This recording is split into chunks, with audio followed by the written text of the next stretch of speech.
오늘 함께 보실 하나님 말씀은 요한계시록 2장 1절에서부터 7절까지 말씀입니다. 제 성경으로는 신약성경 400페이지에 나와 있는 요한계시록 2장 1절에서부터 7절까지 말씀을 우리 다 같이 한 목소리로 함께 읽겠습니다.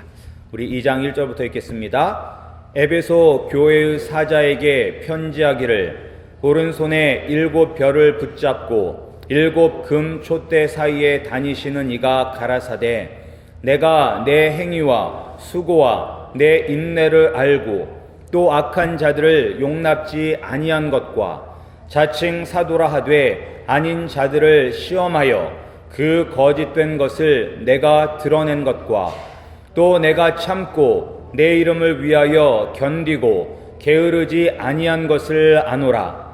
그러나 너를 책망할 것이 있나니 너의 처음 사랑을 버렸느니라. 그러므로 어디서 떨어진 것을 생각하고 회개하여 처음 행위를 가지라. 만일 그리하지 아니하고 회개치 아니하면 내가 네게 임하여 내 촛대를 그 자리에서 옮기리라. 오직 내게 이것이 있으니 내가 니골라당의 행위를 미워하는도다. 나도 이것을 미워하노라. 귀 있는 자는 성령이 교회들에게 하시는 말씀을 들을지어다. 이기는 그에게는 내가 하나님의 낙원에 있는 생명나무의 과실을 주어 먹게 하리라. 아멘. 우리 말씀을 위하여 기도하겠습니다. 하나님 아버지 감사드립니다. 주의 말씀을 듣게 하심에 감사드립니다. 귀 있는 자는 들으라고 말씀하셨는데 하나님아 우리의 영의 귀를 열어주셔서 주의 말씀을 듣고 깨닫고 그 말씀대로 살게 하여 주시옵소서. 예수님 이름으로 기도드렸사옵나이다. 아멘. 오늘 우리가 보는 이 요한계시록은 많은 성도들 뿐만 아니라 일반 사람들도 관심이 있는 책입니다. 이 책의 내용이 하나님 나라가 임하는 그 마지막 때 세상의 종말에 일어난 일을 기록하고 있기 때문에 많은 사람들이 흥미를 가지고 있습니다.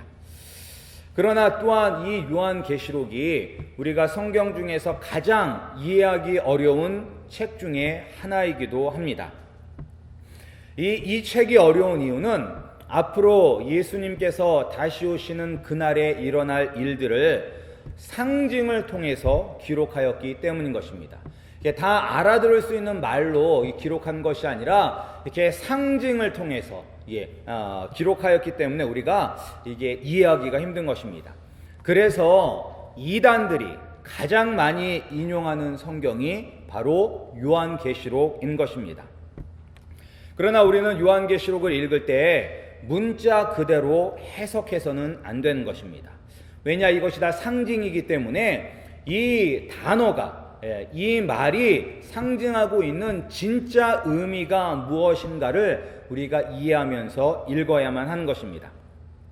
많은 이단들이 가장 즐겨 사용하는 구절이 요한계시록 7장 4절에 나오는 14만 4천이란 숫자일 것입니다. 그래서 여러분들도 다 14만 4천이라는 숫자를 들어보셨을 거예요. 그래서 대부분의 이단들이 이야기하는 게 무엇이냐, 우리가 이 14만 4천 명에 들어가야지만 구원을 받는다라고 그들은 이야기를 합니다. 그렇기 때문에 그들은 이 14만 4천이라는 그 숫자에 포함되어야지만 하기 때문에, 그래야지만 구원을 받기 때문에 그들은 정말 우리가 보기에 너무나 열심히 살고 열심히 일하고 있는 것입니다. 그러나 이것은 성경을 제대로 이해하지 못하기 때문에 나오는 잘못인 것입니다. 우리가 상식적으로 생각해도 예수님이 오시기 전에도 오실 메시아를 믿는 믿음으로 구원받은 수많은 성도들이 있습니다. 그러니까 구약 성경에 나오는 많은 믿음의 인물들이 다 그들도 오실 메시아를 믿는 믿음으로 구원받은 사람들입니다. 그리고 또한 예수님 오신 후에는 그 후에도 많은 믿음의 사람들이 있는데 그 사람들은 어떻게 구원을 받으냐? 오신 메시아 예수님을 믿음으로 말미암아 구원을 받았습니다. 따라서 정말로 지금부터 예수님 오시기 전부터 오늘날까지 구원받은 사람들만 해도 14만 4천 명이 넘을 것입니다. 그렇기 때문에 이단들은 어떻게 해서든지 그 14만 4천에 들어가기 위하여 이미 14만 4천 명에 속한 사람들을 끌어내리고 자기가 들어가기 위해서 그렇게 이 교주들의 말에 충성을 하면서 살아가고 있는 것입니다. 그런데 이것 자체가 말씀을 잘못 이해하고 있는 것입니다. 우리가 구원은 행위로 받는 것이 아닙니다. 우리는 행위로 구원을 받는 것이 아니라 믿음으로, 예수 그리스도를 믿는 믿음으로 구원을 받는 것입니다. 성경에서 이야기하는 14만 4천이라는 숫자는 12지파잖아요. 이스라엘이 12지파로 구성이 되었는데 그 12지파마다 12,000명씩 해서 14만 4천 명이 되는 것이고, 그 12이라는 숫자는 이렇게 이스라엘 부족 전체를 나타내는 숫자입니다. 그리고 거기에 이 열이라는 숫자가 이렇게 또한 완전수, 이렇게 많다는 것을 나타내기 때문에 이 14만 4천이라는 숫자는 많은 성도들을 이야기하는 거예요. 많은 성도들을. 따라서 우리가 이 요한계시록을 읽을 때 잘못 빠지는 것들은 왜 그러느냐? 이 상징을 문자 그대로 받아들이기 때문에 잘못된 길로 빠지는 것입니다. 그런데 또 이 요한계시록에는 이런 상징뿐만 아니라 이 14만 4천이라는 숫자뿐만 아니라 우리의 흥미를 자극하는 그런 많은 상징들이 있습니다. 그러니까 많은 사람들이 관심 있는 게 짐승의 표, 666, 이런 것에 관심이 많이 있습니다. 그런데 우리가 정작 이 요한계시록을 읽으면서 놓치고 있는 부분은 무엇이냐? 왜 요한계시록을 썼냐면 환난과 핍박을 받으며 살고 있는 교회들에게 위로와 힘을 주기 위해서 요한계시록이 쓰여진 것입니다. 그러니까 뭐 14만 4천이라든지 짐승의 표라든지 뭐 하늘에서 짐승이 내려오고 여자가 내려오고 뭐 뿔 달린 짐승이 내려오고 그런 상징적인 것에 우리가 빼앗기는 것이 아니라 이 요한계시록은 이 마지막 때, 환난과 핍박이 있는 이 마지막 때에 어떻게 우리 교회가 이 마지막의 환난을 이기고 승리할 수 있는지 우리에게 위로를 주고 지혜를 주고 힘을 주시기 위해서 기록된 말씀이 바로 요한계시록인 것입니다. 특별히 요한계시록 2장과 3장에 보면 7 교회에 주시는 예수님의 말씀이 있습니다. 칭찬하는 말씀도 있고 격려하는 말씀도 있고 그리고 또한 책망하시는 말씀도 있습니다. 따라서 우리는 앞으로 이 7주일 동안에 걸쳐서 예수님께서 이 7 교회에 하신 말씀을 보면서 우리 아름다운 교회에 하시는 말씀은 무엇인가를 깨닫고자 합니다. 예수님께서 교회를 책망하실 때 과연 우리는 그러한 책망받은 일을 하고 있지는 않은가? 우리 자신을 돌아보고 또한 예수님께서 칭찬을 하시면 과연 우리 교회는 지금 예수님께서 칭찬하시는 그 일을 과연 하고 있는가? 그것을 돌아보고 우리가 정말로 주님께서 원하시는 교회, 이 마지막 때에 승리하는 교회와 승리하는 우리 성도님들이 되고자 우리가 함께 말씀을 나누고자 합니다. 예수님이 7 교회에게 말씀하실 때 1번 타자로, 첫 번째 타자로 나온 교회가 오늘 우리가 읽은 본문에 나오는 에베소 교회입니다. 에베소 교회는 사도 바울이 2차 전도 여행 중에 개척한 교회입니다.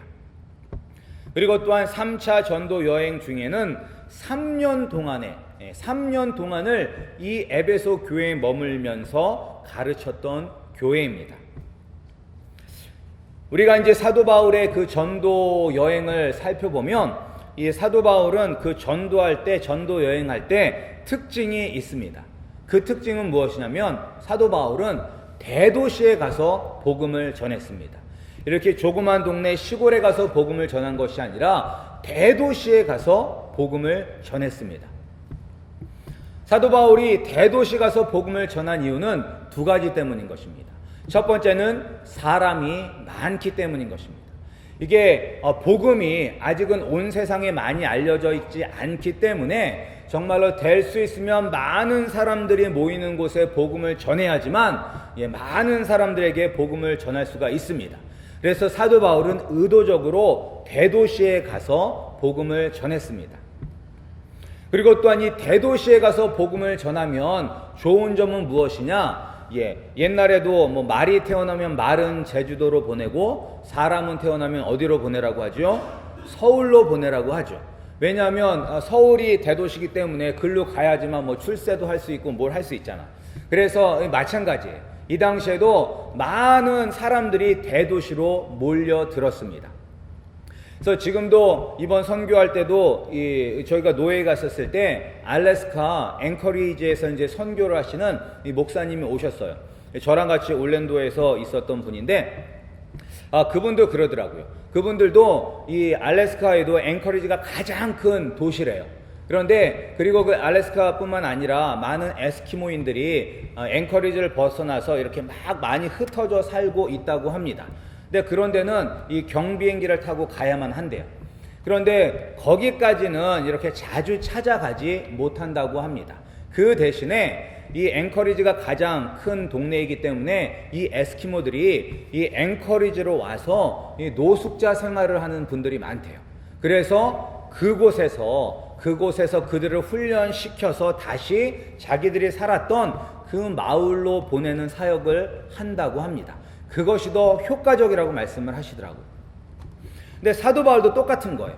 많은 사람이 대도시로 몰리기 때문에 거기서 훈련을 시킨 다음에 그 사람들을 다시 그들이 살았던 고향으로 되돌려 보내는 것이 빠른 시간 내에 복음을 널리 전할 수 있는 방법이기 때문에 사도 바울은 대도시 중심으로 복음을 전했습니다. 이 에베소도 그 당시에 큰 도시였습니다. 이 에베소 교회가 어디가 있냐면 지금의 오늘날의 그리스의 건너편에 있는 터키 지방에 있습니다. 그러니까 뭐 세계 지도를 보면 그리스가 여기 있으면 그리스 바로 옆에 터키가 있는데 이 터키, 이 그리스와 마주보고 있는 해안 지방에 위치한 교회가 에베소 교회입니다. 이 에베소는 그 당시에 상업의 중심지였습니다. 그리고 또한 군사적인 전략적 요충지였습니다. 그리고 또한 종교적 중심지였습니다. 그래서 많은 사람들이 몰리는 곳이었습니다. 그래서 이런 에베소에서 사도 바울이 교회를 개척하였고, 그리고 또한 3년 동안 땀과 눈물로 이 교회를 섬겼습니다.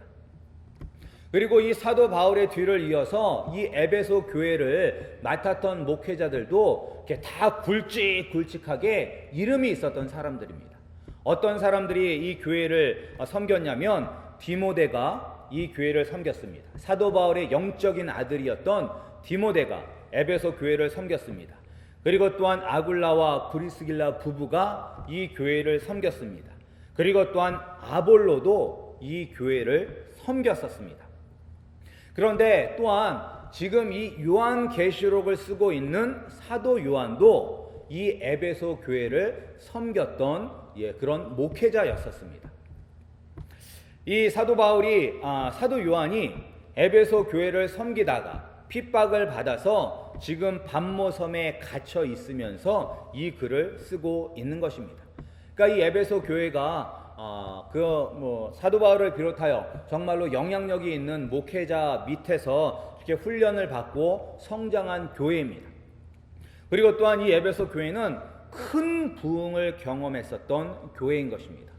여러분들이 사도행전 19장 말씀에 보면 이제 이 에베소 교회에 대해서 이렇게 자세히 나와 있는데 이 사도 바울이 이 두란노 서원에서 3년 동안 사람들을 가르치면서 수많은 사람들이 복음을 듣고 회개하고 주 예수 그리스도로 돌아왔습니다. 그러면서 그들이 과거의 삶을 청산하는 결단을 내리고 그들의 삶이 변화되었습니다. 그것을 나타내는 대표적인 사건이 이 사도행전 19장에 기록이 되어 있는데 무엇이냐면 이 마술을 행하던 사람들, 그러니까 주술사들, 이런 마술사들이 마술과 주술을 행하는 책들을 다 갖고 와서 사람들이 보는 앞에서 그 책을 모아서 불에 태우는 사건이 일어났습니다. 그런데 그 책의 가격이 얼마였었냐면 은 5만이라고 했어요. 은 5만.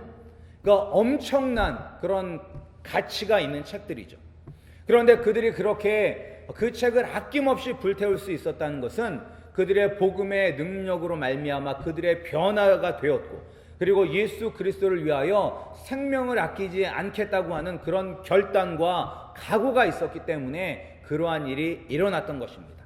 그리하여 이 에베소 교회는 점점 더 부흥하여서 커다란 세력을 그렇게 얻었던 교회였었습니다.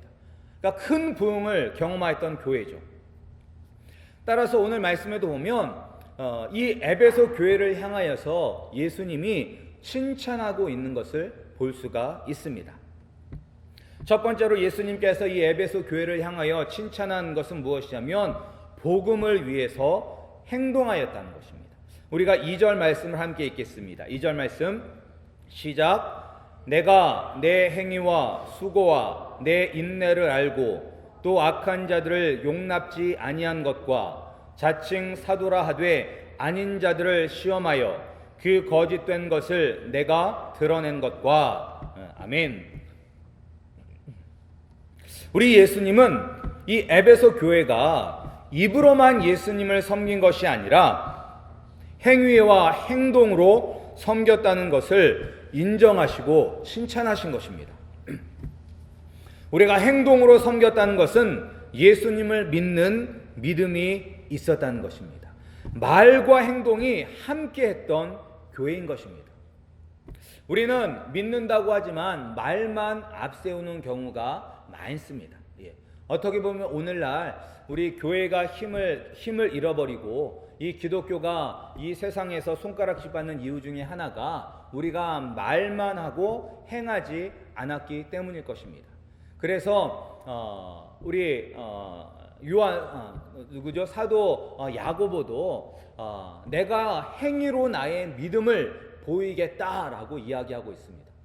행하지 않는 믿음은 죽은 믿음이다라고 야고보는 이야기하고 있습니다. 그것이 무엇이냐? 교회가 우리 신자들이 성도들이 목회자가 입으로만 복음을 증거하고 그 복음대로 행하고 살지 않았기 때문에 그러한 말을 하는 것입니다.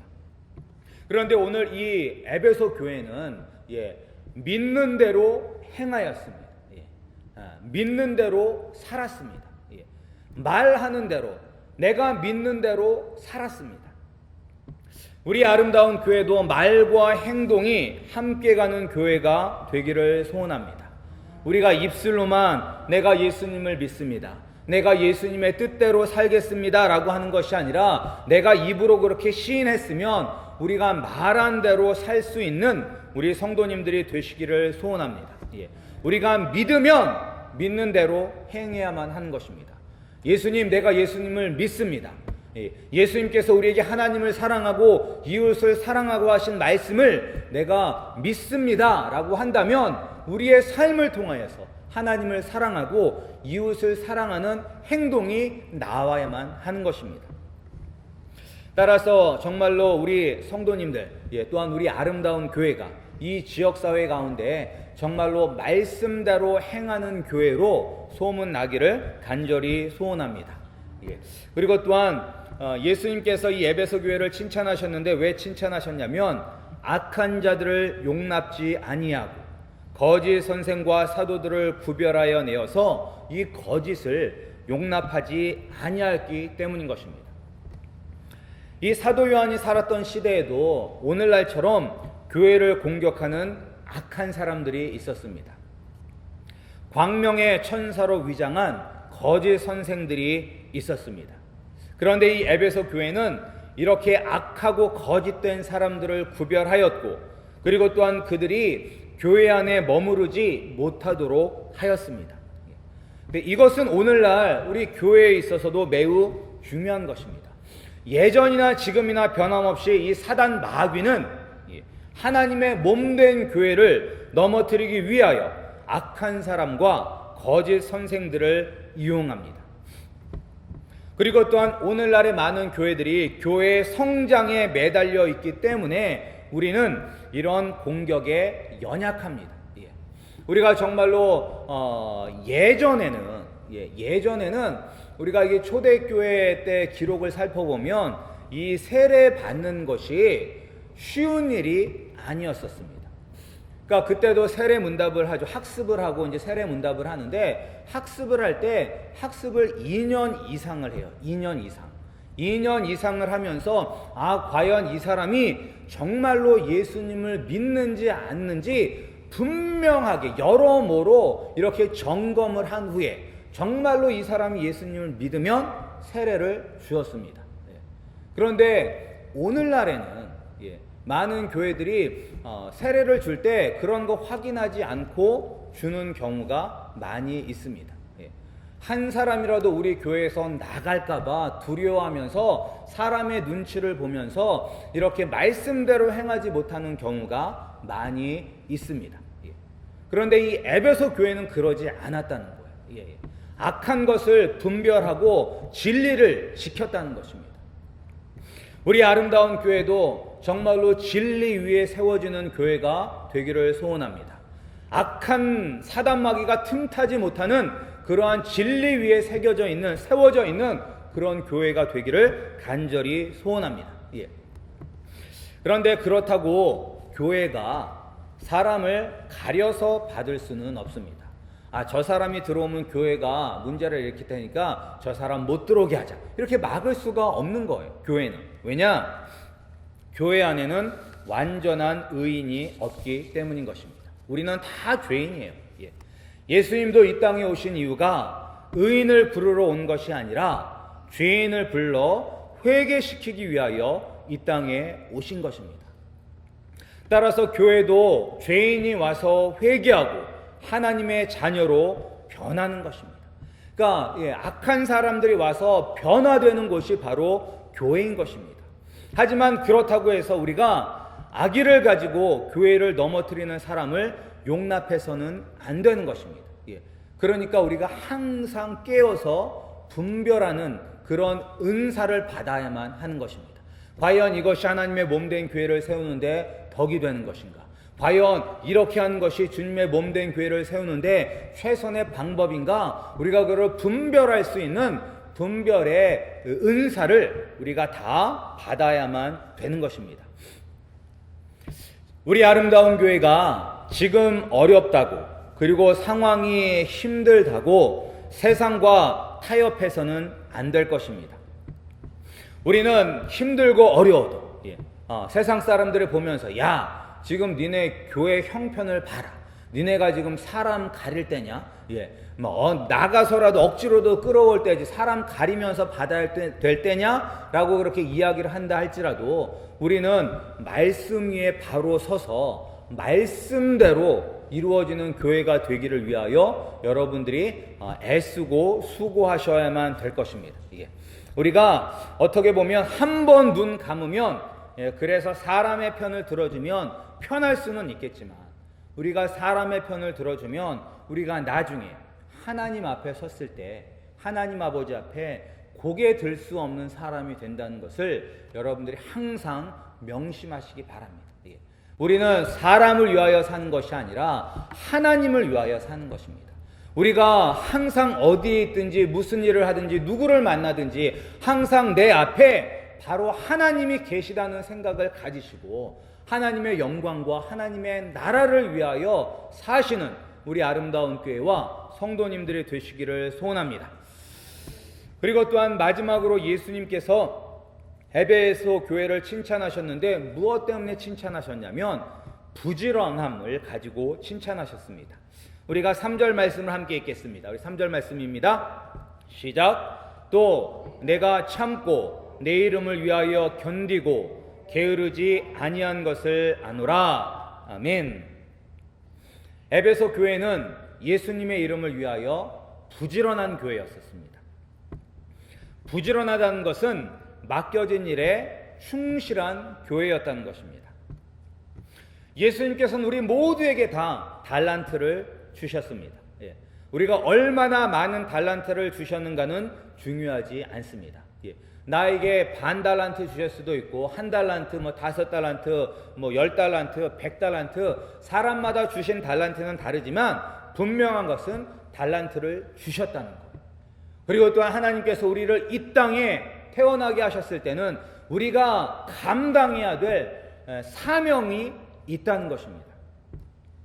그래서 중요한 것은 무엇이냐? 우리가 과연 그 달란트를 사용하고 있느냐? 하나님께서 우리에게 맡겨준 사명을 우리가 감당하고 있느냐? 그것이 중요한 것입니다. 하나님은 우리가 받은 달란트를 땅속에 묻어놓기를 원하지 않습니다.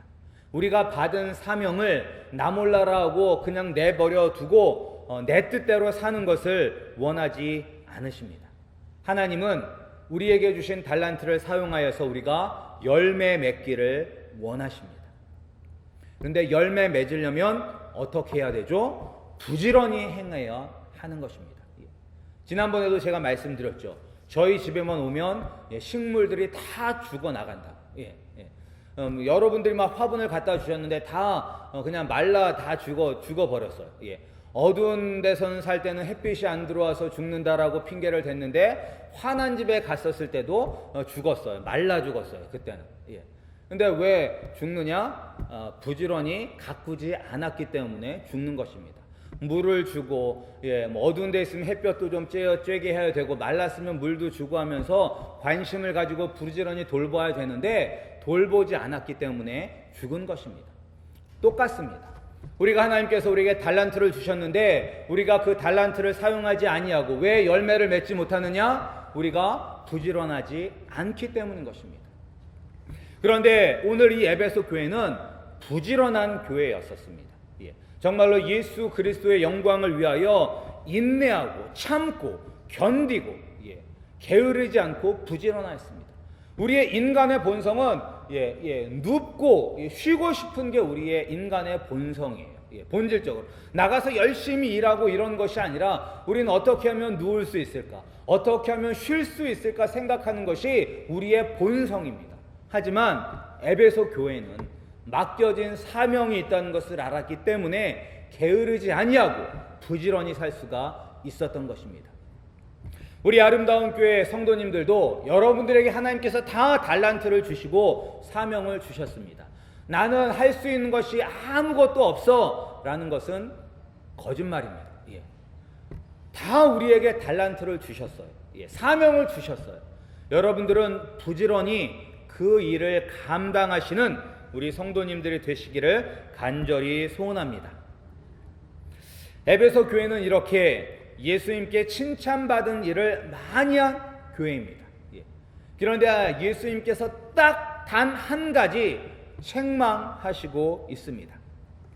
우리가 그것을 한번 읽어볼까요? 우리 4절 말씀입니다. 4절 말씀 시작. 그러나 너를 책망할 것이 있나니 너의 처음 사랑을 버렸느니라. 예수님께서 에베소 교회를 향해서 여러 가지를 칭찬하시고 딱 한 가지 책망을 하셨어요. 그 책망이 무엇이냐? 너는 너의 처음 사랑을 버렸다라고 책망하고 있습니다. 그런데 이 한 가지 잘못한 것이 앞에 칭찬받은 여러 가지보다 더 크고 중요합니다. 왜냐하면 우리가 이어서 5절 말씀을 보면 그 5절 말씀 하반절에 뭐라고 나오냐면 만일 그리하지 아니하고 회개치 아니하면 내가 내게 임하여 내 촛대를 그 자리에서 옮기리라 라고 말씀하셨어요. 앞에 여러 가지 칭찬할 것들이 있는데 너희들이 아무리 그렇게 칭찬을 받은 일을 했었어도 너희들이 첫사랑을 잃어버렸고 그 첫사랑을 회복하지 않으면 내가 이 촛대를 옮겨버리겠다고 말씀하셨어요. 그것은 무엇이냐면 버리겠다는 말씀이세요. 버리겠다는 말씀. 아무리 10가지 일을 잘했어도 이 한 가지, 이 잘못을 고치지 않으면 내가 너희를 버리겠다라고 말씀하고 있는 것입니다. 그런데 왜 에베소 교회는 첫사랑을 잃어버렸을까요? 에베소 교회는 복음을 위하여 행동하고 악한 자를 용납지 아니하고 거짓 선생을 분별하였고 또 부지런히 예수님이 맡기신 일을 감당하였는데 왜 예수님은 이 교회를 향하여 첫사랑을 잃어버렸다고 하셨을까요? 그런데 여러분들도 여러분들의 신앙생활을 뒤돌아보시면 우리가 사랑이 없어도 복음을 위하여 행동하고 악한 자를 용납지 아니하고 거짓 선생을 분별하고 예수님을 위하여 일할 수 있다는 것을 알 수가 있습니다. 여러분들도 여러분이 처음 예수님을 뜨겁게 사랑하였던 그때를 한번 기억해 보시기 바랍니다. 그때와 지금을 한번 이렇게 한번 비교해 보시기 바랍니다. 우리가 그때는 많은 것을 알지 못해서 여러 가지 일로 예수님을 섬기지는 못했을지라도 정말 우리의 마음은 정말로 예수님을 사랑하는 그 마음으로 뜨거웠을 것입니다.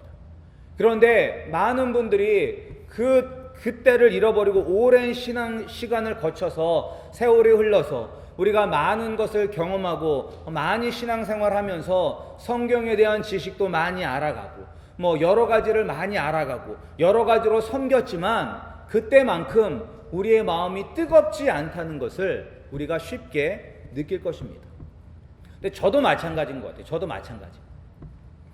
제가 2010년도 1월의 마지막 주일에 목사 안수를 받았습니다.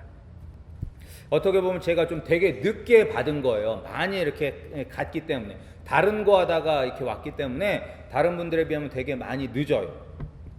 그런데 이제 그 당시만 하더라도 처음 이렇게 목사 안수를 받을 그때만 해도 그때 마음은 어떻게 나 같은 사람이 목사가 될 수 있을까? 과연 내가 하나님의 일을 감당하는 목사가 될 수 있을까라는 그런 두렵고 떨리는 마음이 있었습니다. 내가 성도님들보다도 더 많이 알지 못하고 믿음도 좋지 않은데 내가 과연 이 귀한 길을 감당할 수 있을까 하는 그러한 마음이 있었습니다. 그러면서 부름받아 나선 이몸 어디든지 가리라. 정말 아골골짝이라도 내가 정말 주님의 복음을 들고 가겠다라는 그런 마음이 있었습니다. 그런데 시간이 점점 흘러감에 따라서 그런 마음이 점점 변한 것을 느꼈습니다. 제가 그러고 이제 청년부 사역을 해서 청년부와 장년부 사역을 했는데 청년부를 대부분 했었거든요. 그러니까 맨 처음엔 나 같은 사람이 어떻게 하면서 했는데 한 3년 정도 지나면서 이 청년 애들이 뭐라고 하면 저게 목사를 뭘로 보고 이런 생각이 드는 거예요. 지가 알면 얼마나 안다고 나랑 다른 생각 이런 생각이 드는 거예요. 그것이 무엇이냐? 그것이 바로 내가 변질되었다는 증거인 것입니다. 여러분들은 어떠십니까? 저만 그런 게 아니라 여러분들은 어떠십니까? 우리의 처음 마음은 변할 수 있습니다. 정말로 처음 예수님을 만났던 그 순간을 생각해 보시기 바랍니다. 그리고 지금의 내 모습을 보시기 바랍니다. 그때 가졌던 순수하고 아름다웠던 그 사랑의 그 느낌, 그 뜨거운 사랑의 그 느낌을 지금도 간직하고 있습니까? 우리가 사랑을 잃어버리면 우리는 모든 것을 잃어버리는 것과 똑같은 것입니다. 성경을 꽉 차서 이 66권의 성경을 꽉 짜서 가장 엑기스를 뽑아내면 남는 글자가 두 글자가 있다고 합니다. 그 두 글자가 무엇이냐? 바로 사랑입니다. 사랑. 우리를 구원하기 위한 하나님 아버지의 사랑의 여정이 바로 성경의 내용인 것입니다. 성경이 무엇이냐? 바로 우리를 향한 하나님 아버지의 사랑이에요. 하나님이 우리를 사랑하셔서 구원하여 주셨습니다. 그리고 우리는 예수 그리스도의 몸을 이루는 교회가 되었습니다. 그런데 예수님에 대한 사랑이 식어버리면 교회의 본질을 잃어버리게 되는 것이고 우리는 예수님으로부터 떨어져 나가게 되는 것입니다. 오늘날 유럽에 가면 엄청나게 큰 교회들이 많이 있습니다. 많은 대성당, 그런 성당들이 많이 있습니다. 그리고 그 교회들도 유명한 목사님들이 목회를 하였던 곳입니다. 그리고 한때는 그 지역사회를 복음으로 변화시켰던 교회들입니다. 그런데 지금 그 교회들이 이슬람교의 사원으로 그리고 술집으로 바뀌고 있습니다. 왜 이렇게 되었을까요? 그것은 바로 사랑을 잃어버렸기 때문인 것입니다. 예수님을 향한 사랑을 잃어버렸기 때문인 것입니다. 사랑을 잃어버리면 결국은 믿음도 변질되게 됩니다. 사랑을 잃어버리면 분별력도 잃어버리게 됩니다. 사랑을 잃어버리게 되면 부지런함도 감사함이 아니라 어쩔 수 없이 할 수밖에 없는 일로 변질되게 되는 것입니다. 고린도에서 13장에 나오는 것처럼 믿음도 사랑이 없으면 아무 것이 아닙니다. 우리가 아무리 부족해도 아무리 부지런해도 사랑이 없으면 소용이 없습니다. 예수님은 우리가 일하는 것을 원하시는 것이 아니라 예수님은 우리에게 무엇을 원하시냐? 사랑을 원하시는 것입니다. 우리가 예수님을 사랑하기를 원하시는 것입니다. 우리 아름다운 교회의 성도님들, 처음 예수님을 만났던 그 첫사랑을 다시 회복하시기 바랍니다. 그러려면 우리가 어디서부터 잘못이 되었는지 찾아야만 합니다. 분명히 어딘가 잘못된 부분이 있는 것입니다. 우리가 셔츠에 단추를 채울 때도 한 부분을 잘못 채우면 다 잘못 채우게 돼요. 그런데 그 한 부분만 다시 제대로 채우면 다 제대로 채우게 되는 것입니다. 따라서 우리가 어딘가 분명히 잘못된 부분이 있습니다. 교만한 마음을 가지고 있다든지, 아니면 습관적으로 신앙생활을 한다든지, 아니면 감사함으로 하는 것이 아니라 우리가 일로 생각하고 섬긴다든지, 분명히 아니면 예배를 소홀히 한다든지 어딘가 분명히 잘못된 부분이 있습니다. 우리가 그 부분이 어디인지를 빨리 찾아서 회개하시고 돌이키시기를 바랍니다. 왜냐? 그래야지만 하나님 나라에 들어갈 수가 있는 것입니다. 그래야지만 승리할 수가 있는 것입니다. 승리해야지만 우리를 위하여 준비된 낙원에서 생명나무의 과실을 먹을 수 있는 것입니다. 여러분, 오늘 그 7절 말씀을 한번 보세요. 7절 말씀. 7절 말씀은 뭐라고 나와 있냐? 귀 있는 자는 성령이 교회들에게 하시는 말씀을 들을지어다. 이기는 그에게는 내가 하나님의 낙원에 있는 생명나무의 과실을 주어 먹게 하리라 라고 나와 있어요. 생명나무의 과실을 먹는데 아무나 먹는 게 아니에요. 아무나 먹는 게 아니에요. 누구만 먹느냐? 이기는 자에게만 이 생명나무의 열매를 먹을 수 있는 권리가 있다는 것입니다. 이기는 자는 누구냐? 첫사랑을 회복하는 자가 바로 이기는 자인 것입니다. 힘들 것 같지만, 잃어버린 첫사랑을 회복하고 정말로 다시 그 뜨거움을 회복하는 게 힘들 것 같지만 하나님이 항상 함께 하신다는 것을 여러분들을 잊지 마시기 바랍니다. 그리고 하나님은 여전히 우리를 사랑하고 계신다는 것도 여러분들 잊지 마시기 바랍니다. 우리는 첫사랑을 잃어버려도 하나님 아버지는 우리를 향한 그 사랑을 잃어버리지도 않으시고 그 사랑이 약해지지도 않습니다. 하나님 아버지가 우리를 얼마나 사랑하고 있는지 우리가 깨닫고 우리의 처음 사랑이 어디서부터 변하게 되었는지 찾아서 회개하고 처음 사랑을 회복하기를 간절히 소원합니다. 귀 있는 자는 들을지어다 라고 말씀하고 있습니다. 말씀을 듣고 여러분이 과연 예수 그리스도를 향한 처음 사랑을 간직하고 있는지 점검하시고 그 사랑을 잃어버렸다면 어디에서 잃어버렸는지 깨달음으로 말미암아 첫사랑을 회복하여 다시 하나님 아버지와 뜨겁게 사랑하시기를 간절히 축복합니다. 우리 함께 기도하시겠습니다. 하나님 아버지 감사드립니다. 하나님 아버지께서 원하시는 것이 무엇인지를 깨닫게 하심에 감사드립니다. 하나님, 우리가 과연 하나님 아버지를 향한 예수 그리스도를 향한 처음 사랑이 우리 가운데 있는지 우리 자신을 돌아보게 하여 주시옵소서.